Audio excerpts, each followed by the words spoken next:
Olá, viajantes, aqui é a Manu. E aqui é o Mac, sejam muito bem-vindos ao ViajaCast. Um podcast que te faz companhia durante a quarentena. Sim, bom, nada melhor do que passar essa quarentena dividindo o tempo com outros brasileiros, pra quem tá no exterior, não sei, a gente usa muito isso, né? Bom, e eu também sei que durante a quarentena a gente resolveu arrumar a casa, né? Então, já que você tá arrumando a casa, põe o podcast lá, ouve a gente faz um pouco de companhia e vocês dão um pouco de risada, hein? Sim. Bom, como a galera teve um feedback muito bom da Rita, né, da participação dela, falando sobre essa condição do coronavírus e tal, e a gente nem deu tempo de conversar direito, a gente resolveu gravar de novo, um outro estendendo o assunto e assim vai, né? Pra quem ainda não ouviu, a gente gravou com a psicóloga Rita Calegari e ela está de volta, seja bem-vinda! Oi, que bom, fiquei feliz com o convite. Hoje a gente vai falar um pouco sobre um assunto que pode ser até um pouco incômodo para as pessoas, né? Mas é uma realidade de muitas pessoas e todo mundo um dia vai passar por isso, que é a questão do luto. Sim, que a gente levantou esse assunto justamente porque no último programa eu comentei que essa sensação de perda de liberdade, né? E ela falou que a gente estaria vivenciando o luto. Então a gente falou, vamos estender esse assunto do luto, que aí a gente consegue destrinchar melhor, porque mesmo a gente pensa em luto, pensa em algum ente que faleceu, mas não é só isso, né? A condição luto, né? Partiu? Partiu!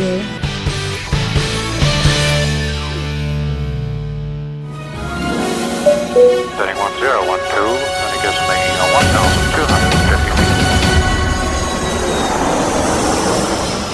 ViajaCast.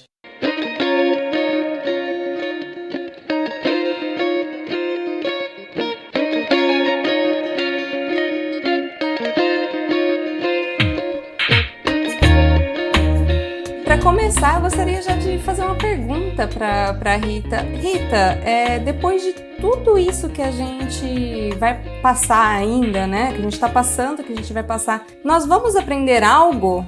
É o famoso ou é no amor ou é na dor? Eu tenho certeza que a gente já está aprendendo. Assim, a gente já está aprendendo muita coisa e eu tenho, assim, conversado com as pessoas de vários segmentos, de várias áreas, e as pessoas estão num movimento muito de questionar, de olhar para dentro, de se entender, de entender o mundo, de se questionar. Então, eu não tenho... Essa pergunta é fácil, eu tenho certeza que a gente vai aprender. A única coisa, e acho que vocês já sacaram, é que nem todo aprendizado ele é feito no prazer e na alegria, né? Verdade. Acho que os aprendizados mais, talvez, significativos das nossas vidas, eles tenham se dado através de alguma crise. Quando a gente pensa na evolução humana, nascer é uma crise pro bebezinho. Imagina, né? Você tá lá na barriga da mamãe, gostosinho, de repente vem um monte de coisa te apertando, uma dor, e você tem que sair, né, daquele conforto. Começar a andar, começar a respirar, começar a correr, começar a ler, escrever. Virar gente, né? É uma coisa que é marcada por muitas crises no nosso desenvolvimento físico, biológico, mental. Então, assim, as crises, elas são oportunidades. Acho que quanto menos a gente tentar lutar e impedir isso, quanto mais a gente acolher a oportunidade, talvez menos doloroso fique. E esse assunto do luto, assim, não é um assunto que de fato a gente tenha o hábito de conversar, né? Eu sempre brinco com as pessoas, se vocês quiserem fazer um teste de como esse assunto é um tabu, porque antigamente o tabu era falar sobre sexo, né? Você falava sobre sexo e ficava todo mundo com o cabelo em pé. Imagina. Acho que a gente tá superando isso devagarinho, né? Não, eu acho que esse assunto tem hora que até, né, precisava ficar um pouquinho mais discreto, mas já passou, né? Tudo... Não, vamos voltar um pouquinho. Não, já passou. Você olha, você vê na internet, você vê assim, tem tudo sobre sexo. Então, antigamente, imagina, e eu não tô falando de um antigamente de 300 anos, eu tô falando há 100 anos atrás, imagina que as mães conversavam com as filhas, a questão da virgindade. Então, tudo isso era um tabu. Mas olha, eu falo pra você que até minha família, né, a gente praticamente nunca teve discussão sobre isso. Minha família é muito fechada, meus pais são... Percebe? Eles têm bastante dificuldade de falar sobre isso, tanto que a primeira vez que meu pai veio falar comigo sobre sexo e tal, e eu lembro porque pra ele foi traumatizante, eu imagino.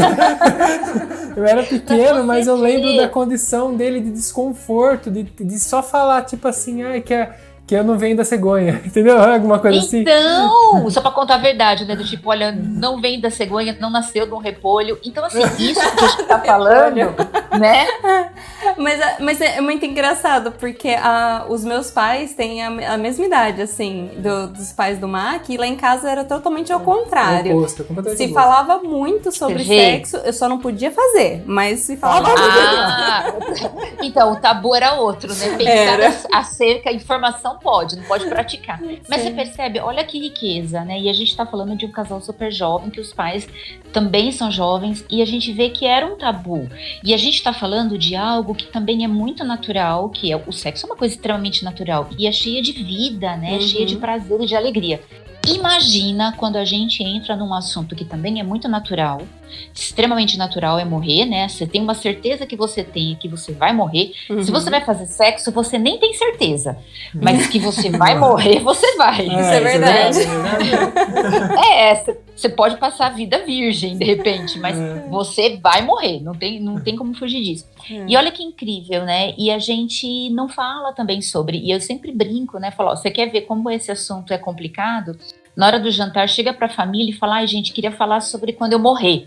Meu Deus, vai ficar todo mundo horrorizado, vai levantar da mesa, essa boca pra lá. As pessoas não falam sobre o assunto, como se falar sobre a morte fosse trair o ceifador pra dentro de casa, pra ele já começar o trabalho dele, né? E isso nada mais é que tabu. Mas é igual quando antigamente também não poderia falar a palavra câncer, né? Falava aquela doença ruim, porque parecia que ia trair, né? Isso mesmo. A minha mãe mandou calar a boca na hora se eu falar, mãe, quando eu morrer, eu gostaria de ser cremada, por exemplo. Eu gostaria que você doasse os meus órgãos, porque é uma coisa que eu tenho que falar em vida, isso, né? Sim. E a minha mãe manda ficar quieta, fala, vai, vira essa boca pra lá.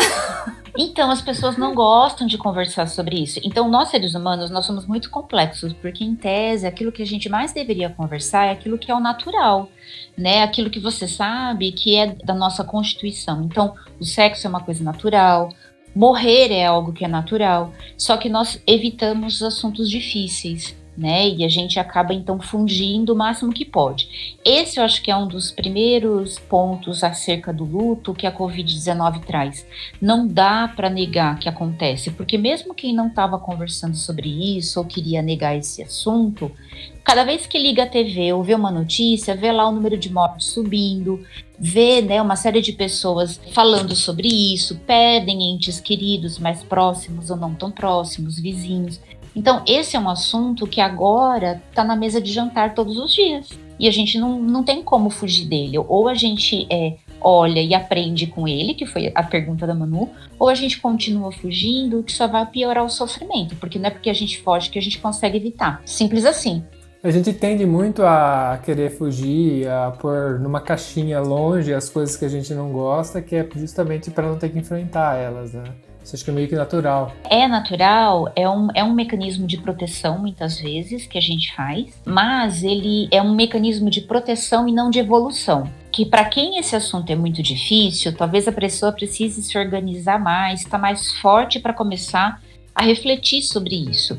Mas o fato é que se você vai postergando esse assunto por muito tempo, chega uma hora que ele vem e você está fragilizado, você não se preparou minimamente para enfrentar isso. Então, proteger não evolui. Sim, eu acho interessante a gente falar sobre isso, sobre a questão de que a tristeza, ela faz parte de uma fase que o ser humano tem que enfrentar, porque assim como a gente tinha já essa onda por exemplo, de Instagram, que todo mundo tem uma vida muito perfeita em redes sociais, aquela foto que a pessoa tá sempre no melhor lugar, comendo a melhor coisa e tudo mais, a gente também tem a galera da Good Vibes, né? Que fala, não, mas você tem que agradecer, porque acordar já é um milagre, que você tem que agradecer por estar respirando, porque eu vou sair melhor dessa, que você tem que performar, você tem que ser positivo e tudo mais. E a gente esquece que a questão da gente ficar mal de vez em quando e ficar triste faz parte, né, Rita? Nossa, assim, super de acordo com o que você tá falando. E tem uma autora que é bem contemporânea, ela é uma americana, ela é uma assistente social americana. O nome dela é Brené Brown. E ela tem acho que 2 títulos naquela lista dos mais lidos e vendidos, porque ela tem o livro dela chama Coragem de Ser Imperfeito. E essa autora, ela fala muito sobre isso, ela vai nesse gancho que você disse, a gente está num momento midiático, que você olha para todos os lados e as pessoas parecem que não têm problemas, que elas são perfeitas, que elas são assim, né, uma obra do divino. E a gente sabe que você vai ficar mais bonito ou mais feio numa foto, dependendo da luz, dependendo do Photoshop que você usa ou não. Então, as imagens que a gente vê refletidas nas mídias, elas podem trazer, na verdade, uma grande ilusão, né? E existem até algumas campanhas que mostram isso, né? A ilusão por trás das fotos perfeitas das mídias. E a Brené Brown, ela fala que isso está deixando a nossa sociedade extremamente fragilizada, porque todo mundo vai ter problema. Todo mundo vai passar por aperto. E ela usa a seguinte expressão, ela diz que a gente vai tomar tombo na vida e vai cair com a cara no chão. E quando a gente estiver lá com a cara no chão, a gente vai precisar levantar. Só que a gente, quando olha na nossa volta, a gente só tem pessoas bem-sucedidas. A gente não tem ninguém pra gente olhar e falar, ah lá, aquele lá caiu com a cara no chão, mas levantou. O que ele fez? Como ele conseguiu levantar para eu também me inspirar quando eu tiver um problema? Então ela diz que essa sociedade de perfeitos, que não existe, mas que a gente encontra muito nas mídias, está nos deixando cada vez mais vulneráveis, porque a gente não está aprendendo a como levantar quando a gente toma um tombo da vida, sendo que tomar tombo na vida é inevitável. Então você está certa, é isso mesmo, a gente não pode entrar por esse aspecto de achar que tudo é perfeito, tudo é maravilhoso. Não, não é. E quanto mais cedo a gente entender que a tristeza faz parte da vida, que o insucesso faz parte da vida, né? A gente sabe que para as pessoas que fizeram grandes invenções, publicaram grandes coisas ou tiveram grandes contribuições para a humanidade, por trás de um sucesso, teve muito insucesso antes. Então, a persistência do ser humano é que faz a diferença, né? E a gente tem que começar a olhar isso, senão as pessoas desanimam. Sim, às vezes eu enxergo até uma associação de você, uma pessoa que sofre e ela conseguir algumas coisas grandiosas. Eu não sei, não necessariamente sofrer, mas eu vejo que você pegar a galera que fez coisa grandiosa, grandes empresários, sei lá, por trás sempre tem alguma coisa estranha, sabe, dessa galera. Parece que é o que motiva ele. Ou foi um bullying, um sofrimento que ele teve de pequeno. Ele falou, não, eu vou ser então foda pra mostrar pra todo mundo que eu sou melhor. E o cara consegue chegar num nível muito superior, porque ele acaba abrindo mão de se preocupar com os outros pra chegar naquilo lá. Sei lá, às vezes, ou a dor, às vezes a pessoa perde alguma coisa e começa a estudar. Por exemplo, eu já vi história de pessoa que a esposa pegou câncer, o cara passou a estudar o câncer e descobriu não sei o que lá, um produto, não sei o que tem, sabe? E parece que tem uma associação, né, de leve. Com a dor e o sucesso? A dor e o sucesso, sei lá, pra você ter motivação, sabe? Pra você... Eu não sei se é bem a motivação, eu acho que a motivação tá sim, mas eu acho que tem um componente a mais. Eu vou fazer uma comparação meio esquisita, mas pra mim funciona muito bem e eu vejo dessa forma.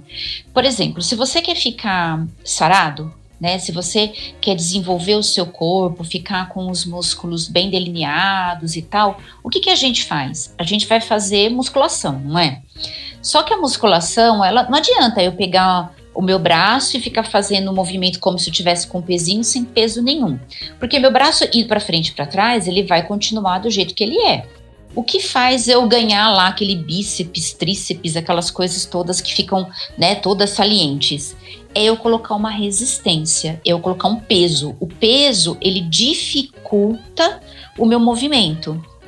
E se eu faço isso de forma ordenada, de forma correta, eu fortaleço a minha musculatura. Tanto que a musculação ela é super indicada para terceira idade, justamente porque é quando você perde fibra muscular, você tem que ter. Então, quando eu faço uma musculação para fortalecer meus músculos, não estou falando de parte estética só, mas para que eles fiquem fortes e sustentem o meu esqueleto. Eu preciso pôr uma resistência no meu movimento, porque do contrário, eu não vai acontecer. Eu acho que a nossa personalidade, ela não é diferente. A minha personalidade, quem eu sou, eu preciso ter algumas resistências, eu preciso ter algumas dificuldades para que ela possa ficar forte, como se fosse uma musculação emocional. Então, talvez as pessoas que tenham facilidade o tempo todo, e a gente tem uma geração grande aí que vem, né, que os pais protegeram, que nunca enfrentaram nenhum dissabor, que nunca viram as crises da família, que nunca, né, essa pessoa ela vai ficando num estado talvez de fragilidade tão grande que quando ela precisa ser forte, quando ela precisa ter músculo, né, emocional, ela não tem, porque ela não aprendeu. Então eu acho que o sofrimento, ele talvez tenha a capacidade em algumas pessoas de proporcionar isso, de proporcionar um aprimoramento moral, um aprimoramento emocional, um entendimento e uma compreensão acima, né, do simples sofrer. Tem um outro ator, eu vou citando porque de repente as pessoas podem gostar, enfim. Sim, claro. Sim, procurar. Tem um autor que é incrível. Ele era um médico judeu e ele passou por 4 campos de concentração na época da Segunda Guerra. Ele sobreviveu a esses campos de concentração e ele escreveu toda uma teoria. Ele era psiquiatra, então ele escreveu toda uma teoria em cima dessa motivação do ser humano que vocês estão falando do sofrimento. E o nome dele é Viktor Frankl. Ele tem um livro muito famoso chamado Em Busca do Sentido, que ele fala sobre isso. Ele fala justamente que quem tem um motivo suporta tudo. Porque se você tiver, que é o que o Mac falou, se você tiver uma motivação, algo, né? Se você pega aquela dor, aquele sofrimento e você significa aquilo pode virar um combustível, né? Você pode sair daquilo ressignificado. Outras pessoas não conseguem, elas se deprimem, ficam doentes, ficam traumatizadas pro resto da vida e talvez até porque não tenham recebido ou ajuda ou, né, a injeção necessária para poder transpor aquele sofrimento. Sim, a gente poderia então talvez associar essa dor que você falou com falar sobre o luto, falar sobre os assuntos, seria essa dor, fazendo um comparativo, e se a gente estimular essa dor, fazer essa força, a gente faz com que isso se torne mais simples. Falar sobre o assunto, na hora que você tiver que enfrentar ele, talvez seja melhor, né? Sim, porque felizmente muitas pessoas estão entrando em contato agora com a Covid, com a questão da morte propriamente dita de uma pessoa, mas tem outras formas de luto, né? A gente tem os lutos do sonho, da viagem, o luto do emprego que eu perco, do meu relacionamento que eu não posso viver como eu vivia antes, enfim. Mas quando a gente começa a falar sobre isso, a gente vai amadurecer, a gente vai ter ideias. O ser humano, conforme ele conversa, ele fala, ele vai abrindo novas janelinhas na cabeça dele e novas ideias. E isso vai ser muito bom, porque felizmente nem todos vão passar pelo luto, né, físico, de perder alguém que faleceu. A gente sabe que o índice de mortalidade, a gente vê aí, né, as taxas de óbito acontecendo são grandes. A nossa empatia faz com que isso doa muito, mas muitas pessoas não vão ter experiência concreta de perder alguém, mas podem também aprimorar, né, a sua vida conversando sobre esse assunto. Sim, porque talvez não tenha, que você falou, físico, mas tenha um outro tipo, né? Seria, talvez, não poderia... Exatamente. E lá na frente, pode não ser de Covid, mas uma hora você vai perder um ente querido ou você vai morrer. Isso vai acontecer. Então esse é um assunto que, assim, a gente está tendo uma oportunidade de conversar que não deveríamos desperdiçar, porque mais cedo ou mais tarde a gente vai viver isso. Não será agora, necessariamente, mas a gente vai viver um dia.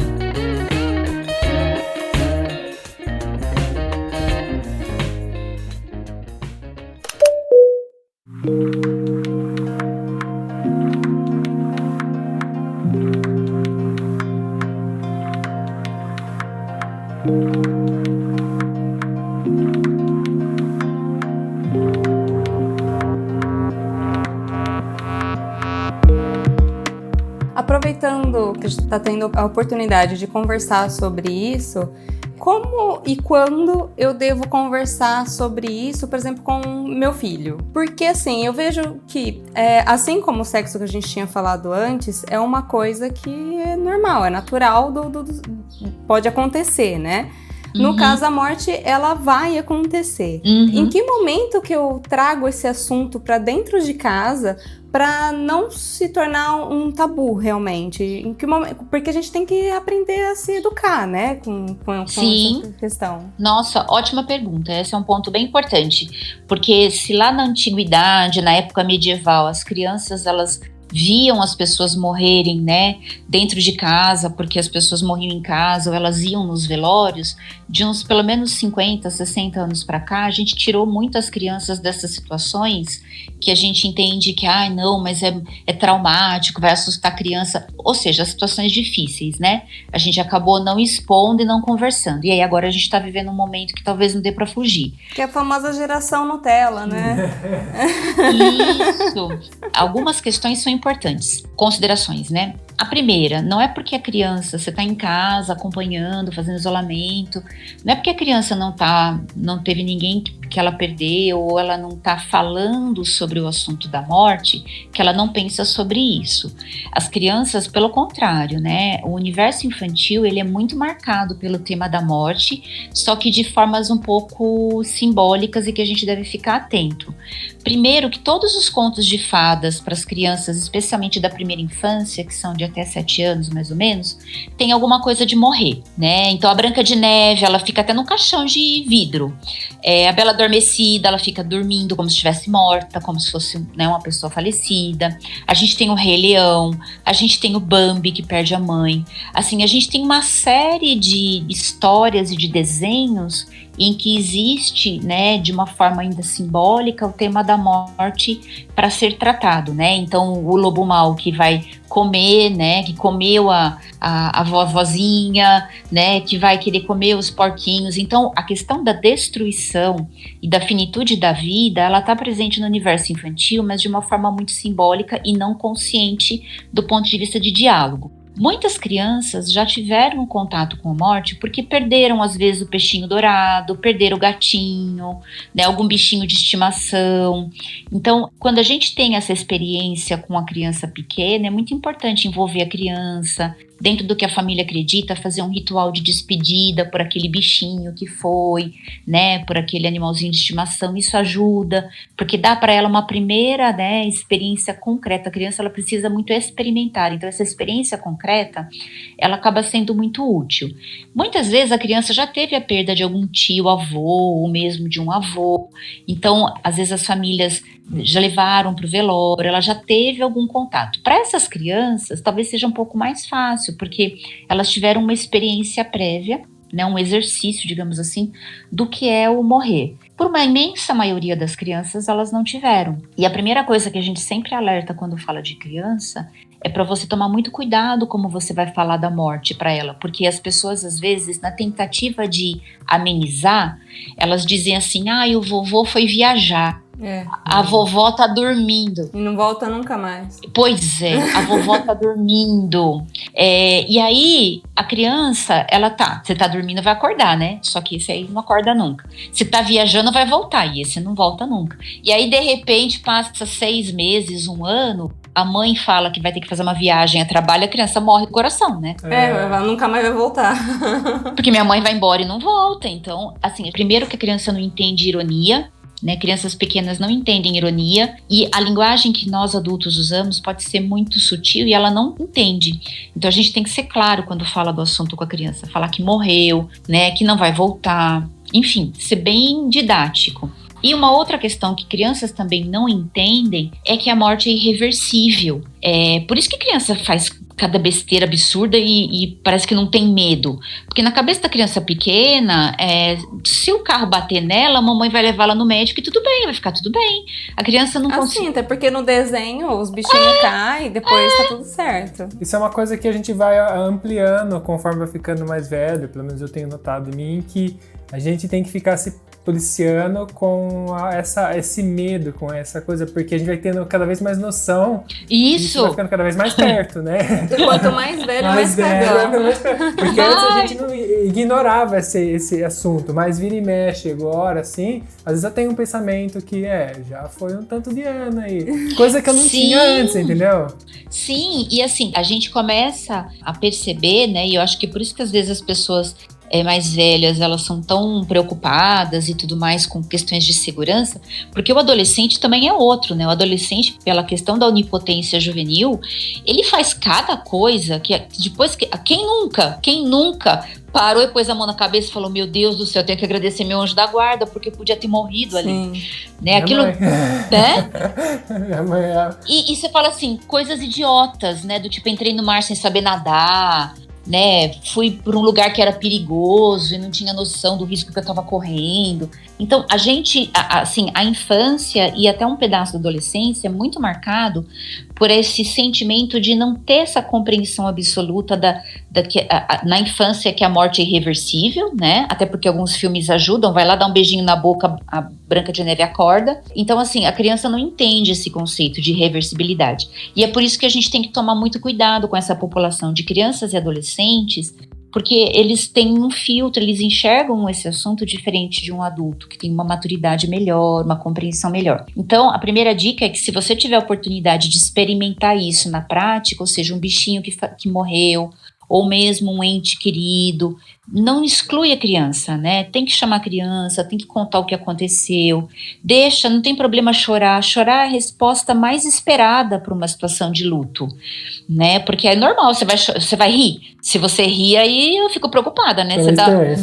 Porque você fala, tem alguma coisa muito errada. Tem respostas... É que tem gente que ri de nervoso também, né? Aí ok. Mas assim, a pessoa fica feliz, você fala, opa, tem alguma coisa esquisita aqui nessa história. Então, tem reações que são esperadas no luto. O chorar, o ficar triste, né? Enfim, o que a gente precisa só é vivenciar, que foi o que a Manu disse, né? Foi a Manu ou o Mac que falou isso agora de pouquinho. Vocês falaram assim, a gente tem que ver que a vida não é só feliz, né? E é esse contraste de dia e noite, de quente e frio, né? De felicidade e infelicidade que transforma a gente num ser tão complexo e com uma vida tão rica. Sim, bom, aproveitar para contar uma história, porque você comentou um negócio, eu tenho uma historinha que assim, eu e meu irmão temos uma personalidade completamente diferente, né? E a gente tem 8 anos mais ou menos de diferença um do outro. Eu sou mais velho. Eu fui criado no fundo da casa do meu avô, e meu avô de fazenda e tal, então ele matava as galinhas no fundo do quintal, eu ficava olhando a galinha morrer lá e tal. Mas eu era criança, eu não tinha coragem de fazer, mas eu sempre acompanhava e via, e nunca tive um problema com isso. Meu irmão, quando ele era pequeno, meu pai pegou alguns pintinhos, 3 pintinhos, e a gente começou a criar lá, né? Porque sempre tinha, né? Tinha quintal. Tinha. Antigamente o pessoal dava no supermercado pra gente. Sim. Aqueles coloridinhos, lembra? E aí, esses pintinhos viraram frangos gigantescos, e chegou a hora que minha família falou, bom, beleza, né? Vamos começar a fazer a galinhada lá. E um certo dia, meu irmão tava fora de casa, foi embora. E beleza, meu irmão chegou e era xodó do meu irmão, né? Era um Guinho, Zezinho e Luizinho. Tinha até nome. Ai, meu Deus. Desapareceu um. Aí, que meu pai tem meus pais tem tanta dificuldade, né, com sexo, com falar, essas coisas assim, porque eles também são de fazenda, né? Eles foram criados na fazenda. Pro meu irmão, eu não fiquei quieto, né? Já era mais velho, mas pro meu irmão, eles falaram que meu pai na hora assim falou, virou urubu, e apontou pro céu que tinha os urubu voando. E meu irmão acreditou.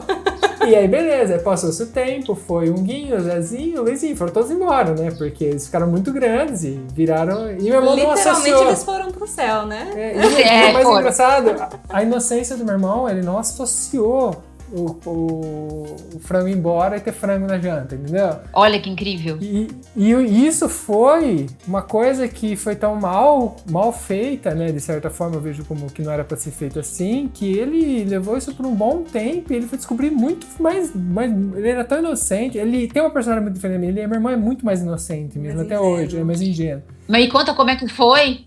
Como que ele descobriu? No final das contas, uma conversa com meu avô, mas disso já tinha passado anos já. Ele já tava, sei lá, não lembro as idades, tudo.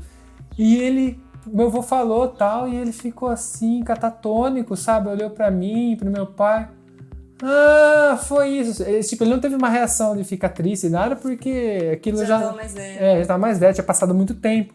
Mas eu vejo hoje, né? Na época eu também não tinha noção, mas se eu parar pra refletir hoje, isso é um negócio errado. Você mentiu, né? E outra, você forma uma personalidade, porque o meu irmão, ele tem essa personalidade do meu irmão ser muito diferente de mim, é parte da construção dela, porque meus pais trataram, por exemplo, ele nessa bolha de proteção de informação, e eu, de certa forma, meus pais eram muito novos quando eu nasci, e eu tive muito mais participação das coisas, eles não conseguiam esconder muita coisa de mim. Olha, então minha personalidade A minha construção de personalidade é completamente oposta do meu irmão. E você vê que meu irmão foi criado numa bolha e ele ainda vive essa personalidade que é bem diferente, sabe? É engraçado. Dá pra ver, quem conhece a gente consegue entender. Meu irmão é muito fechado hoje e ele tem ainda essa noção, sabe, de genuidade com as coisas que eu já não tenho. Eu já sou totalmente ao contrário, sabe? Que interessante. Ele ouve o nosso podcast. Ô, Elifer, se você tá ouvindo, manda verdade. e-mail pra gente falar. Bom, Não, mas ó, eu tenho uma pergunta pra ele, porque eu tenho certeza que ele deve ter ficado em estado de choque quando ele descobriu isso. Porque, assim, existem coisas que elas acontecem na infância e que, de fato, a gente não pensa sobre aquilo. E elas parecem tão óbvias, né? Porque você fala assim, que nem você estava dizendo, né, Maqui? Ele não se ligava que o dia que o Guinho sumiu, depois tinha galinhada. Como é que, né? Parece tão óbvio, mas o nosso psiquismo, ele não enxerga o óbvio. A gente vê o tempo todo pessoas ficando em choque quando descobrem coisas que estavam assim na cara de todo mundo. E você fala, ué, mas como que a pessoa... Será? Às vezes tem gente que até não acredita, fala, não é possível, acho que ele já tinha percebido e ele tá... Mas quando a gente tem uma aproximação com a verdade, que nem dessa forma que depois de muito tempo ele ficou sabendo, assim, eu tenho certeza que por alguns minutos deve ter dado tipo um twin, sabe assim? Tipo, saiu do ar, do tipo, caramba, porque o cérebro faz um wow, como assim? Né? Então os bichinhos que eu achei não era, tinha virado comigo. Que viraram urubu, ele passou muito tempo olhando pro céu e ele viu o urubu e ele falava, deve ser um guinho, deve ser um tadinho. Até que ponto vale estimular a imaginação da criança e mentir pra ela, literalmente? Porque é uma linha tão tênue, sabe? Porque se eu puser pra comparar, no Natal e na Páscoa, meu pai fazia brincadeiras com a gente que hoje Papai Noel era do ovinho do coelho de Páscoa. E isso é lembrança boa, então é uma linha tênue entre os dois, né? O que acontece é muito complicado mesmo, as pessoas sempre questionam isso. Quando a gente pensa em educação infantil, tem algumas coisas que têm a ver com valores, né?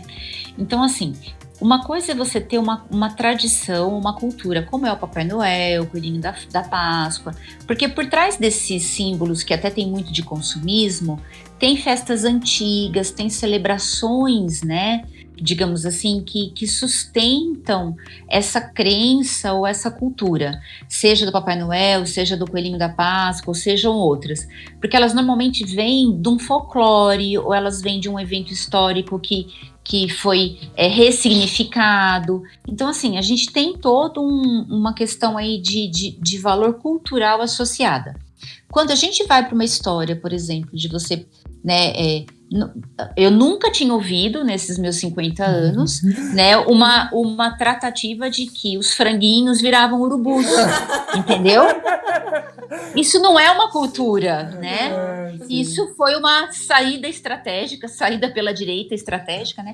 Isso foi uma saída estratégica para não falar a verdade, porque por X motivos, só seu pai que inventou a história que poderia talvez dizer, né? Não queria assustar, não queria tratar desse assunto naquela hora, não queria que o menino deixasse comer. Foi a primeira coisa que pensou. E assim, aí é um pouco complicado, porque assim, isso não vai se sustentar culturalmente. E o que pode acontecer, né, quando uma coisa é você descobrir, e as crianças descobrem até que rápido, que Papai Noel não existe, né? Tem crianças ouvindo o nosso podcast? Não, né? Senão eu já estraguei a fantasia de várias delas. Então, não é pra ter. Não é pra ter. Né? Então, assim, para os adultos que acreditam, desculpa, né? Mas o Papai Noel existe. Vai que alguém desmentiu, né? Tá acreditando até hoje.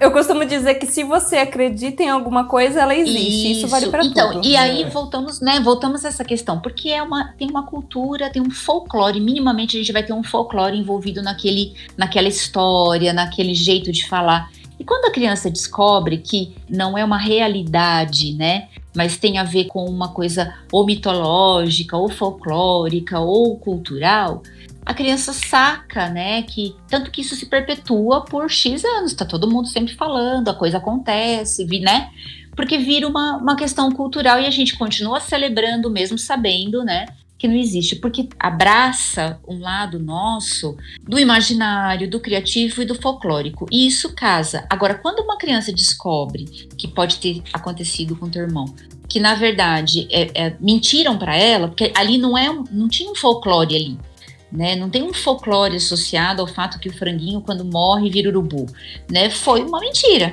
ponto. Assim, não tem muito o que dizer, né? E aí não pode acontecer da criança se sentir traída, né, desrespeitada, porque aí você fala assim, mas por que não me falou a verdade, né? Não, mas é porque é uma cultura, a gente espera as crianças crescerem para falar do Papai Noel. Aí, ok, porque tem uma tradição em cima disso, mas a menos que agora todos os franguinhos virem urubus, fica difícil. Fica difícil você sustentar, entendeu? Tem que tacar fogo nele e jogar pro céu, né? Vai ficar preto. Fica muito difícil sustentar. Aí fica mentira mesmo, entendeu? Olha, só se a gente estiver num grau de influencers aqui muito grande pra isso virar cultura. Pois é, né? Então, eu acho que é complicado. Você sabe que eu e o Mark, a gente tem várias histórias, assim, no decorrer do nosso crescimento, né? Que são bem semelhantes, né? Então, vou aproveitar e vou contar a minha também. Que eu tive uma galinha de estimação, né? A Cocó. Era bem comum, né, na nossa época. Não, é o tipo de pessoas, né? Não, é que a gente morava numa casa que tinha uma boa parte, assim, de terra. A gente mora no interior, né? Morava, né? No interior de São Paulo, né?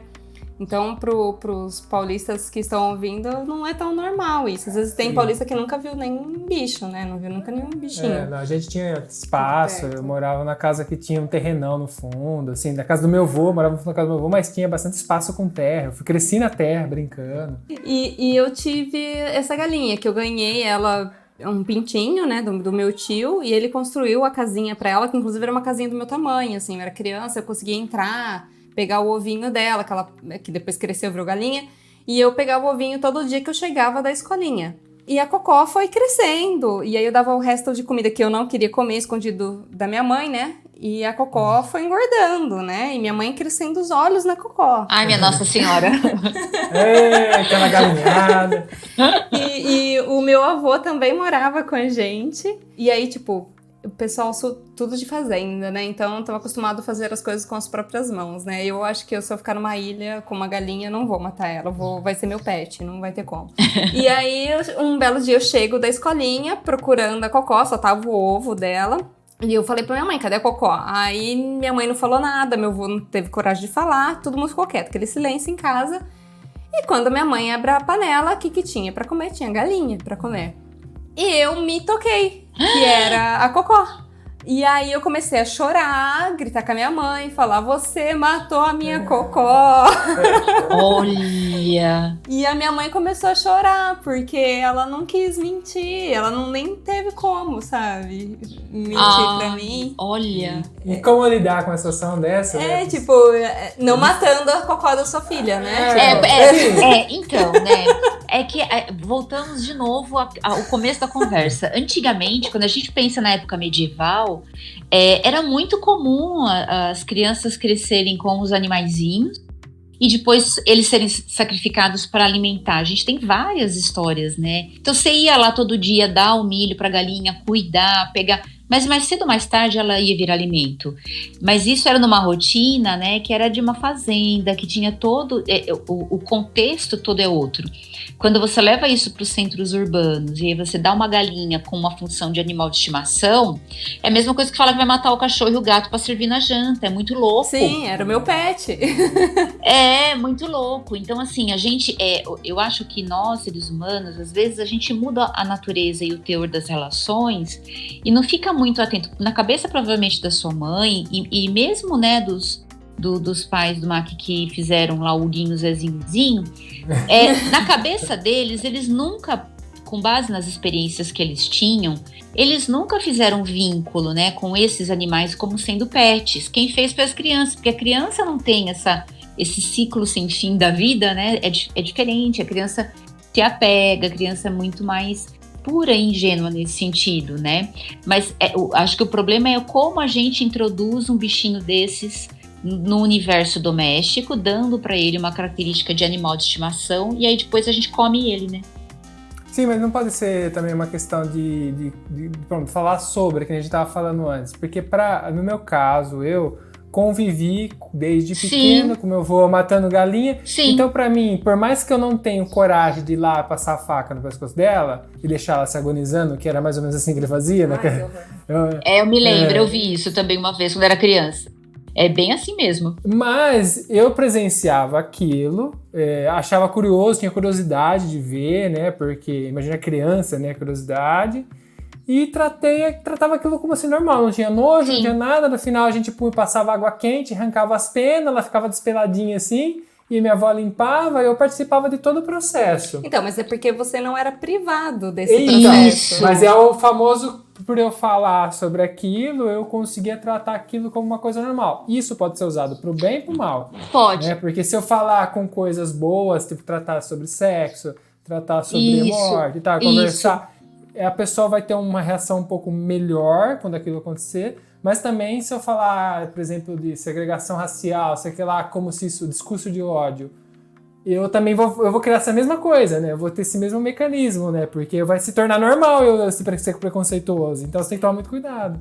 A questão é, o que você está dizendo é que aquilo que é base da cultura, né, que é uma questão cultural, fica mais fácil da criança entender, da criança acompanhar e até de aceitar, né? É que, assim, no caso da Manu, foi a única galinha que ela tinha ali, que ela convivia, né? E de fato, a galinha assumiu um papel de pet, né? Então, talvez devesse ter tido, sei lá, uma conversa antes, explicar que não era bem assim, talvez limitar, né, a criança para não criar vínculo com um animal que vai ser abatido, explicar o porquê que vai abater o animal, porque afinal de contas vai alimentar uma família, não confundir as relações, né, porque a gente não tem o hábito de comer cachorro e gato, mas a gente come o frango e o porco. Então, essas relações, até é o mote da discussão dos veganos, é justamente isso, a gente faz distinção das relações, né, de qual a gente pode criar vínculo de afeto e apego e qual não, porque a gente vai comer. E a criança não sabe essa diferença, né? Para a criança tudo vira vínculo de afeto. Então, se você criar ela junto com o porquinho, com a vaquinha, ela vai sofrer sim, porque é a forma pura com a qual ela está se relacionando. Ela não está vendo um utilitarismo, né? Naquela relação, é só o afeto e o vínculo. Agora, o que é interessante é as formas de luto, porque a partir do momento em que você perde, né? Então, assim, que você teve a perda, porque o que é luto, né? É a perda do objeto amado, a separação do objeto amado. Esse objeto amado, ele pode ser a Cocó, pode ser o Guinho, o Zezinho, o Luizinho, pode ser um avô, uma avó, uma mãe, um pai, um filho, pode ser um emprego, pode ser um casamento, pode ser uma viagem que eu estava marcada e não vou poder realizar por conta de Covid, pode ser um anel, uma joia de família que eu perco. Então, assim, toda vez que a gente se separa de algo que a gente gosta muito, a gente vai experimentar o luto. Então, tanto a Manu quanto o teu irmão experimentaram o luto. A questão é que eles podem ter vivido isso sozinhos, né? Porque ninguém mais lá estava de luto, estava todo mundo feliz com a barriga cheia, se tratando das aves, né? E só as crianças, no caso da Manu, que tinha consciência, que viveu o luto.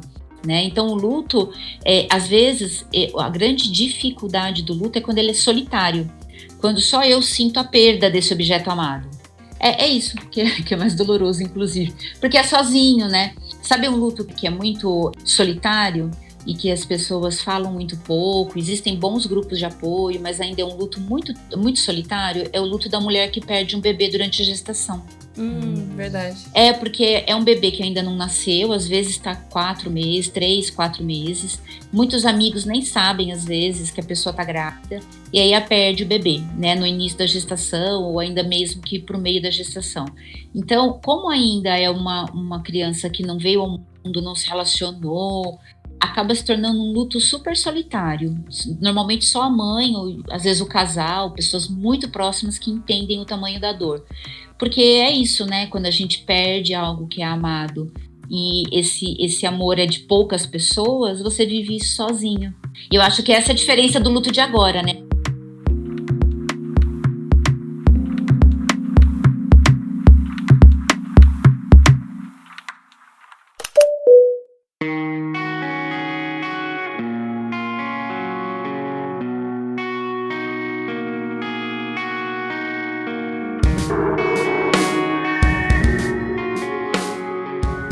Falando sobre o luto de agora, eu acho que a gente poderia entrar um pouco no assunto da questão do luto antecipatório, né? Uhum. Que a gente, inclusive nos bastidores, a gente conversou um pouco a questão dos estágios do luto, né? Que eu vou trazer um pouco para essa realidade do Covid e depois a Rita pode explicar melhor como profissional. Mas a gente estava falando sobre a questão dos estágios, né? Que o primeiro é o estágio da negação, né?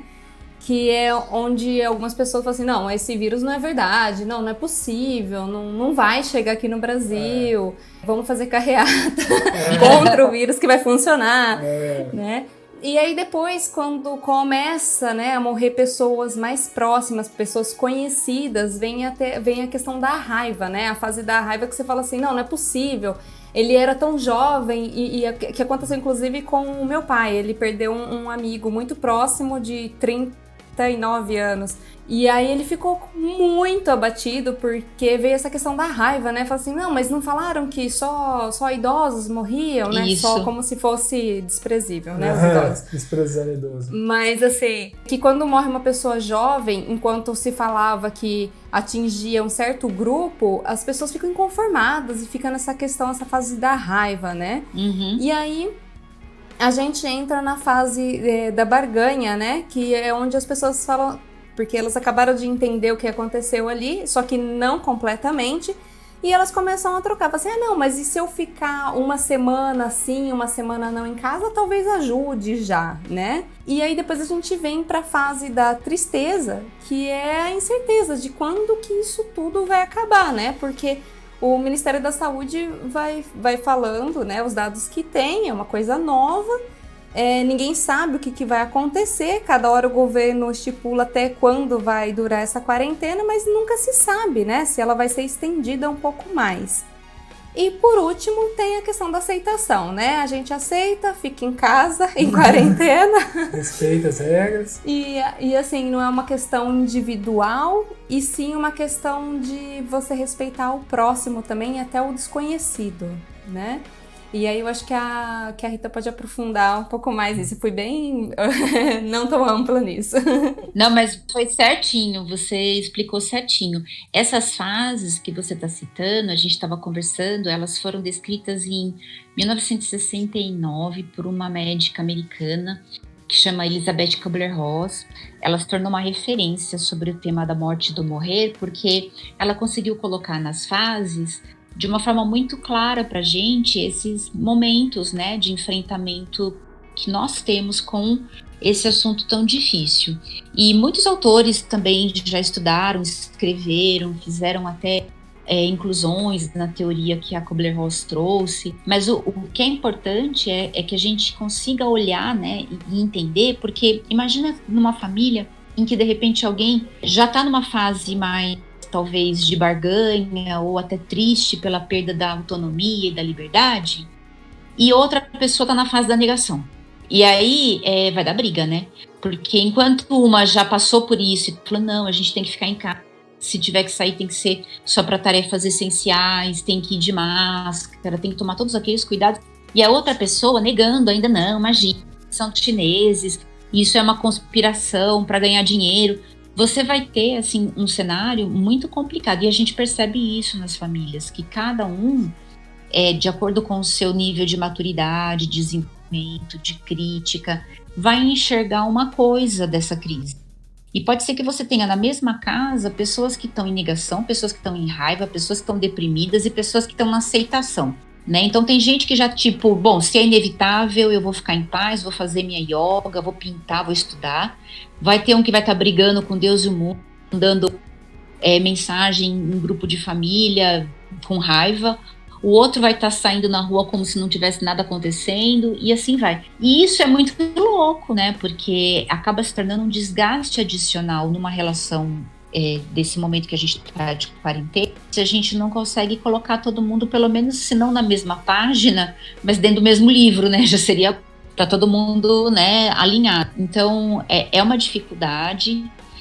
A gente usa essas fases que a Manu acabou de citar para falar de vários tipos de perda, desde quando você recebe o diagnóstico de uma doença, até quando você perde um ente querido ou um objeto amado, que pode ser uma coisa material, um sonho.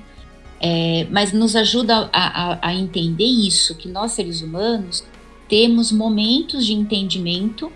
Esses momentos, eles podem ser diferentes em relação a uma mesma família e a uma mesma perda, e que também não é linear, né? Não é assim, tipo, primeiro eu vou negar para depois ter raiva, para depois barganhar, para depois ficar triste, para depois aceitar. Não, às vezes as pessoas pulam fase, vai para frente e vai para trás, né?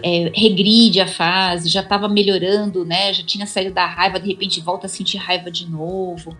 E eu acho que em relação ao Covid, ontem a gente estava aqui em casa assistindo a live do Átila, né, daquele brasileiro que é doutor em microbiologia, e a gente estava ouvindo ele falar sobre isso, né, sobre o fato de que essa pandemia, a gente não consegue olhar muito para a nossa história e encontrar elementos que nos ajudem a lidar tudo. Porque é tudo tão novo que a gente está construindo esse futuro com base no que a gente está vivendo hoje. E assim, a gente olha para as outras epidemias que a gente teve, para nossas experiências anteriores, numa tentativa de encontrar elementos que nos ajudem, mas é tudo diferente.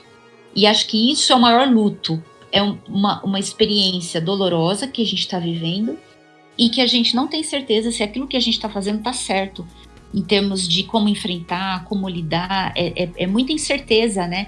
A gente tem poucas certezas que são baseadas nos dados que a gente já consegue, como a importância do isolamento, a importância, né, da higienização das mãos e da questão da máscara. Isso já são os nossos consensos. Mas, por exemplo, máscara aqui no Brasil, no começo, a gente não foi estimulado a usar máscara. Máscara só para profissional de saúde, né? E agora hoje a gente está sendo orientado todo mundo a sair à rua de máscara. Se precisa ir para a rua, que não deveria ir, mas se precisa, use máscara, né? Então, e faz 1 mês, 2. Olha quanta coisa que a gente está aprendendo, né? E ter essa incerteza pode provocar muita ansiedade nas pessoas e esse luto antecipatório, né? Quando eu já começo a olhar lá para frente, e esse lá para frente que é? Né? Eu já começo a sofrer... Insegurança, né? Porque eu começo a sofrer antes de fato até de perder, né? Nem chegou, mas eu já começo a sofrer e muitas vezes eu vou perder mesmo, né? Não vou ter como enfrentar de outra forma, porque a gente está percebendo isso, que as mudanças que vêm com essa pandemia, muitas vão ficar ainda por bons anos, né? Alguns hábitos que a gente vai adquirir vão continuar, né? Porque, afinal de contas, a gente vai ter uma mudança bem importante da ponto de vista da idade. Mas essa incerteza talvez seja o pior luto para ser vivido, porque é o luto do que eu não sei se o que eu estou fazendo está do jeito certo, mas também não tem um outro jeito, não tem onde buscar informação para saber fazer certo. A gente está construindo junto. A gente tá sem referência nesse momento. É uma vulnerabilidade, e é uma vulnerabilidade, né, que a gente está vivendo junto. Bom, então o recado que eu queria dar, independente do ponto da fase que você esteja do seu luto, o importante é você às vezes parar para refletir que o mundo inteiro tá parando, não é à toa, né? Então, se você está em dúvida ainda se isso é importante ou não, se você deveria ficar em casa ou não, às vezes tomar uma atitude mais conservadora de ficar em casa, usar máscara e tal, pensa que se o mundo inteiro está parando, tem um motivo e não é à toa. Então, independente da sua fase, você não está aceitando ainda e tal, mas reflete um pouco, né? Isso fica como um recado dessa conversa, porque às vezes ajuda a pessoa a refletir um pouquinho e pensar, acho que tem tanta gente no mundo parando aí, não sou eu que tô certo, né? Sei lá. E assim como a gente falou no último podcast, o Brasil teria que ser muito especial e só ele não ter se atingido por esse vírus, né? Então, assim, o vírus não parou na Europa, ele é um vírus real, infelizmente, e ele chegou no Brasil. Então, a gente tem que tomar as devidas, né, atitudes. Eu sei que é muito difícil a gente falar de um lugar privilegiado, onde a gente, porque na minha opinião, poder ficar em casa é um privilégio, sim, porque a gente sabe que tem, principalmente no Brasil, que é um país que ainda tem muitos problemas com pessoas que não têm casa para morar, que não tem nem água encanada, saneamento básico, que mora em 7 pessoas na mesma casa ou até mais. Sim. Então, assim, a gente realmente está falando de um lugar muito privilegiado, mas eu acho que cabe a essas pessoas que têm casa, agradeçam por isso, que porque tem esse privilégio igual tem esse privilégio, fique em casa, não, respeitarem, né? Então assim, faça o mínimo que você pode fazer. A gente não tá nem pedindo para você ir lá ajudar essa pessoa, que seria o básico, eu acho, né? Mas se você ficar na sua casa e respeitar a quarentena, você tiver essa oportunidade, já tá ajudando muito. Você vai estar ajudando bastante. Eu acho que também uma situação nova que a Covid traz é que por questões sanitárias, né, quando alguém falece, diferente de antes, porque o ritual do velório, de ir lá dar um abraço, né, na pessoa que perdeu o ente querido, de receber esse abraço quando fomos nós que perdemos um ente querido, tudo isso ajuda também no processo de elaboração do luto por perda de um ente amado. E a gente também está vivendo isso, né, porque as orientações sanitárias, elas têm feito, né, velórios de no máximo 1 hora, às vezes de 10 minutos, 15 minutos, com pouquíssimas pessoas. Então hoje, o que a gente aprendeu de viver luto, que era, poxa, né, eu vou lá no velório da minha amiga que perdeu o pai, porque eu vou dar um abraço nela, que eu sei que isso é importante, é um conforto, para ela não se sentir sozinha.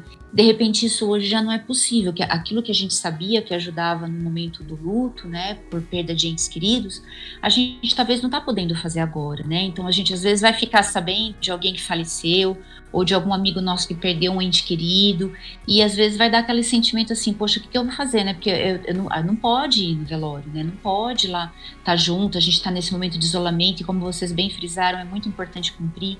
Então eu entendo que a gente vai ter que aprender também a viver outras formas, do mesmo jeito que a gente está falando o tempo todo, né? Que a gente vai ter que aprender a trabalhar home office, a gente vai aprender a consumir diferente, fazer ginástica diferente, fazer yoga diferente.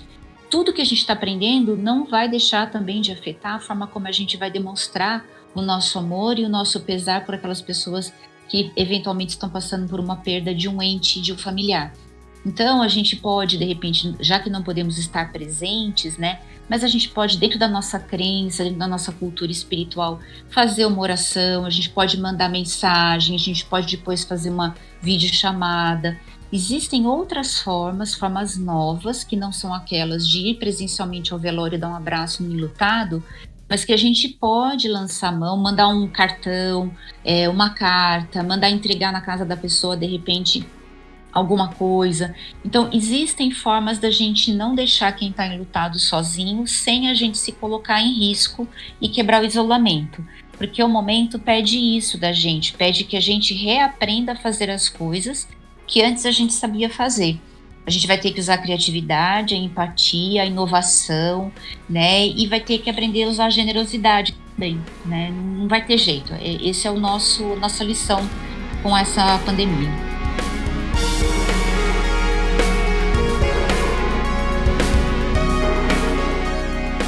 Foi muito legal o nosso papo de hoje. Eu aprendi muito e acho que os nossos ouvintes também estão aprendendo muito. Inclusive, quem tiver alguma dúvida ou quiser saber mais, pode entrar em contato com a gente através do contato@viajacast.com.br, e eu vou deixar na descrição desse episódio de novo as redes de apoio. Então tem os links ali na descrição, você pode dar uma entradinha ali, ler melhor e tal. O contato da Rita. Sim, o contato da Rita vai estar tudo ali na descrição. E agora, no nosso podcast, temos uma novidade. Sim, um canal de comunicação com os viajantes. Agora a gente tem um grupo secreto onde você pode falar diretamente com a gente e também com os outros viajantes. Como eu faço para acessar esse grupo, Manu? Bom, esse grupo no Telegram faz parte das recompensas de todas as pessoas que contribuem com o nosso podcast. Assinando planos a partir de R$5, você já nos ajuda a manter o nosso podcast no ar. Mas como eu faço para assinar? Sim, através do aplicativo PicPay. E o mais legal de tudo é que lá a sua assinatura pode sair de graça. De graça, hein? Porque eles se dão um cashback de até 100% do valor na primeira assinatura. Ou seja, você apoia o ViajaCast, ajuda a gente a continuar e usa o cashback como quiser. Se você já usa o PicPay, você pode procurar o ViajaCast, ou se não, nós fizemos uma página dedicada com tudo explicadinho no nosso site. É só acessar viajacast.com.br/cine. E lá você encontra vários planos onde você é quem escolhe e ganha sua recompensa. E o que a gente faz quando gosta muito de alguma coisa? Compartilha, é claro. Então aproveite para compartilhar pelo WhatsApp, Instagram, Facebook. Inclusive você pode nos seguir no Instagram, @viajacast. Não esqueça de marcar a gente quando compartilhar algum episódio. Assim conseguimos ver a sua publicação. Ou então, se vocês quiserem ver nossas fotos de viagem, sigam o nosso Insta pessoal, @mac_e_manu. Não tinha Mac e Manu, porque alguém pegou antes, mas para ficar mais fácil, todos os links estarão na descrição. Lembrando que você nos encontra também nas plataformas Spotify, Apple Podcasts, Google Podcasts, Deezer, SoundCloud, Castbox e por aí vai. Se a gente não estiver na plataforma que você usa, avisa a gente que a gente aparece lá também. Nós gostaríamos de agradecer todos os apoiadores desse episódio, que é graças a vocês que o nosso episódio foi ao ar hoje. Todos os nomes dos apoiadores estão na descrição desse episódio. Você pode conferir lá as pessoas que nos ajudam. Bom, então, eu queria agradecer a sua presença de novo aqui. Foi muito legal a gente falar sobre esse assunto. É importante falar, que a gente falou durante o episódio, que é importante a gente conversar sobre isso, por mais que é um assunto meio chato, né? Isso Mas mesmo. é legal. Mas é legal porque vai abrindo a cabeça, vai dando novos ares, né? Sim, concordo com vocês, agradeço o convite, estou à disposição quando vocês quiserem conversar. Bom, ok. deixar. Temos um programa. Temos um programa. Um beijo! Um abraço. Tchau!